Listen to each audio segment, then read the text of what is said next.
Hello and welcome to another franchise in review. This time we're going to be watching the Predator franchise as we get closer to The Predator coming out this coming weekend. One of my favorite franchises, so I've worn my tiniest muscle shirt in preparation. So without further ado, let's start talking about the original Arnold Schwarzenegger starring Predator from the 80s. First, I just wanted to share a little bit of a history about me and this original Predator movie, because I've kind of got flip-flopped on it over the years. So way back when I was a little kid, this movie got hyped pretty hard for me from my dad. He was a Vietnam vet, and he loved action movies. And of course, he shared his opinions on all the war movies and stuff like that. But of course, the one that really stuck in my head as a child was the one where a squad of military guys were fighting this alien. I'm into monsters even back then, so I was always excited to hear about that one, and he loved to talk about it. It was one of his favorite movies.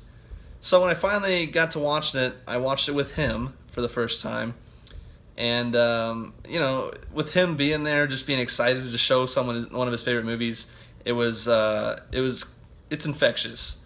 So I loved it the first time I watched it. Then I rewatched it like freshman year college when I was I was studying film at the time.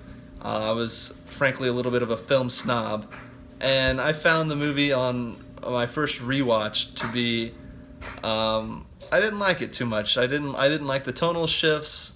I thought it was goofy, and I didn't like it as much after that time. I let some years go by, and I rewatched it probably my last year in college sometime, just to give it another shot. I wasn't in film class anymore, and I was just riding an easy year out, and I decided to watch it again. And this time I loved it, for pretty much all the reasons that I didn't like it the second time I watched it. I loved it for those same reasons that third time. And of course, I've rewatched it every year since, and where we are right now, I'm still there. I love it more every time I watch it.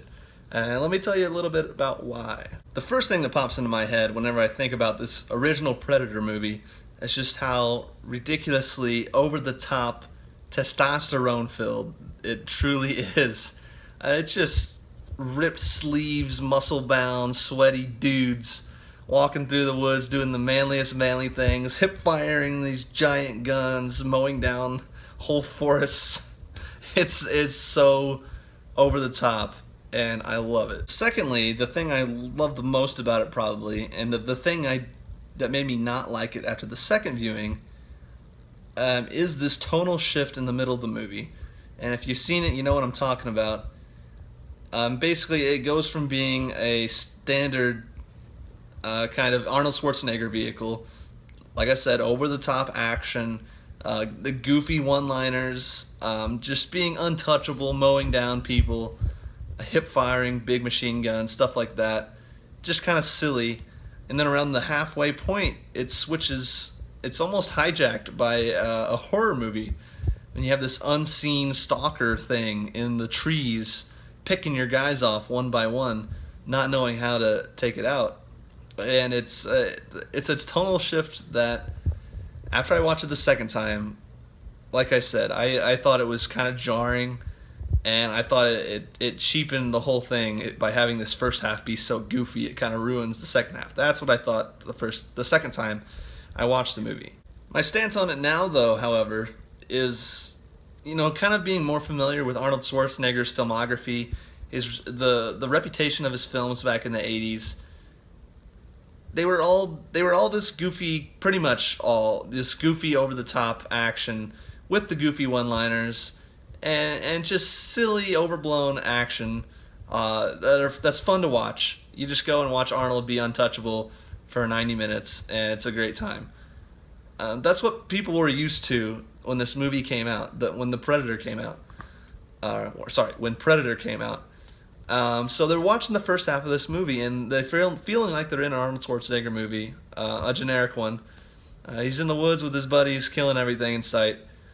But then it does this switch, and it kind of tosses that formula, the Arnold Schwarzenegger action film formula, on its head, and throws in this unseen evil force, basically.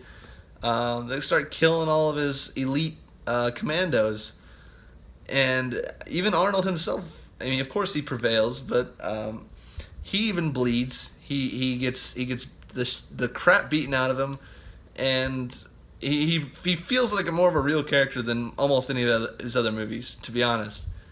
But he really takes a beating. All his friends get killed. It really tosses his formula out the window halfway through the movie, and it makes for such a more interesting, entertaining movie, I think, than most of his other standard action movies. And that switch in tone is handled very well. The horror element of this movie is very well done, and surprisingly, it's due in large part, in my opinion, to the actor's acting ability. They don't emote much, but they say a lot with their eyes. It's a very intense bunch of guys in the woods who usually have it all under control, and now there's this thing picking them off, and they're thrown for a loop. And some of the acting they do with their eyes and just little ways, even Arnold really pulls off this sense of, holy crap, this thing's murdering us. What are we gonna do? Like this sense of panic from a group of guys that you can tell generally don't experience this kind of force against them. So it really sells it well, and is a great element of this movie. And another thing I'd like to tack on about the actors, this might even be owed more to the writing, but you really see their bond early on in simple ways. It's not the deepest relationships between all of them, but you can tell they're a tight-knit group. You can tell they care for each other in maybe masculine ways that don't often come through, but you can tell they're very close. So when it does turn into horror, you genuinely care about the soldiers. You don't want to see any of them die, which is something every horror movie should do. You should care about the characters that are getting picked off, or else it's not all that scary. So I think the writing and the acting, both of those elements definitely had a lot to do with the success of this movie, at least for me. But I don't want to shortchange the other aspects of the film that I liked a lot. The pacing, I thought, was just almost perfect, especially for a film that does have that midway switch. So you basically have two movies in one, and they both work just flawlessly. You got this nice first half cheesy action movie, nice second half horror movie, and both are paced perfectly in their own right, and then across the whole hour and 40 minutes or whatever, it's just perfectly paced. So that's another huge part that I'd like to commend. And the film builds to maybe one of my favorite climaxes of any film. It comes down to Arnie versus the Predator. No guns. They've exhausted all the ammo finally, and it's Arnold having to think on his feet and outsmart this Predator at his own game. And it's just exciting. It's really exciting. It raises the hairs on my arms every time when they're having their big battle. It's truly one of the best endings in any movie, I think. I do have a couple negatives with the movie, neither of which tarnish my liking of it too much, but it is something that still sticks out. Firstly, and this isn't one the movie can really help. It's a product of its being in the 80s. But the special effects on the Predator, at least when it's cloaked, when it's invisible, those effects have not aged well. And it wouldn't be a huge deal, except the movie overall has aged very well, I think. I think it fits in extremely well with modern action movies. You could pop into the theaters right now, and I think it would fit in well. But the brief moments where you see the Predator's cloaked, like the little outline of him invisible, it looks like crap. It has not aged well at all, and it does kind of take you out of the movie watching it nowadays when you see that happen. It's forgivable because it came out in the 80s, so what are you going to do? But I do notice it still. The other negative is one that I've had since the first time I watched it, and it bugs me every time I watch the movie. And it's the fact that it opens with 30 seconds of them showing space and a ship coming down and dropping off the Predator on Earth. It's just a baffling decision to me. Of course, now everyone knows what the Predator looks like. They know the premise of the movie, but it feels like this intro was tacked on, and I don't know the facts. Maybe it was, because the movie itself plays out like a thriller, like a mystery for a while, where you think everything's relatively peachy.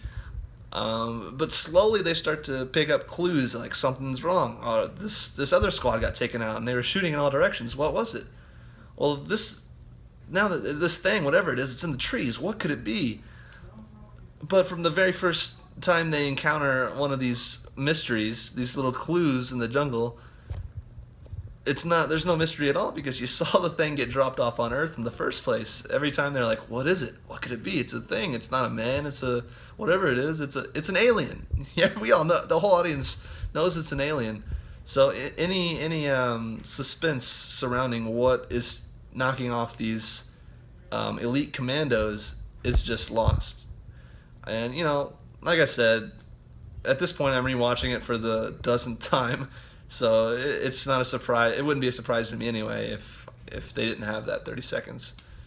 But for the first time watchers, I think it's missing out on so much more suspense by having that dumb 30 seconds of showing the alien. That's it for negatives. I love the film, and I'd be remiss if I didn't at least mention the Predator. The actual character, the alien, it's an awesome creature design. I love creature features, and it really is one of the coolest designs. But yeah, so overall, I really love the film. The two problems I have with it, they're both a product of it would have played better back in the 80s. If you didn't have that 30 seconds tacked on the beginning, and if you were back in the 80s, the effects wouldn't look so bad. It's really just complaints about watching it in 2018. But yeah, I love it. It's like a 95% A for me. I watch it every year. I'll watch it every year from now on still. Yeah, just a great time. Just a great time. So yeah, I'll be uploading my review of the second one here in a couple days, in preparation for the new one. So stick around, tune in, comment what you think of the movie. If you haven't seen it, go watch it. It's awesome. And I'll talk to y'all next time. Bye-bye. That's it for negatives. I love the film, and I'd be remiss if I didn't at least mention the Predator. The actual character, the alien, it's an awesome creature design. I love creature features, and it really is one of the coolest designs. But yeah, so overall, I really love the film. The two problems I have with it, they're both a product of it would have played better back in the 80s. If you didn't have that 30 seconds tacked on the beginning, and if you were back in the 80s, the effects wouldn't look so bad. It's really just complaints about watching it in 2018. But yeah, I love it. It's like a 95% A for me. I watch it every year. I'll watch it every year from now on still. Yeah, just a great time. Just a great time. So yeah, I'll be uploading my review of the second one here in a couple days, in preparation for the new one. So stick around, tune in, comment what you think of the movie. If you haven't seen it, go watch it. It's awesome. And I'll talk to y'all next time. Bye-bye.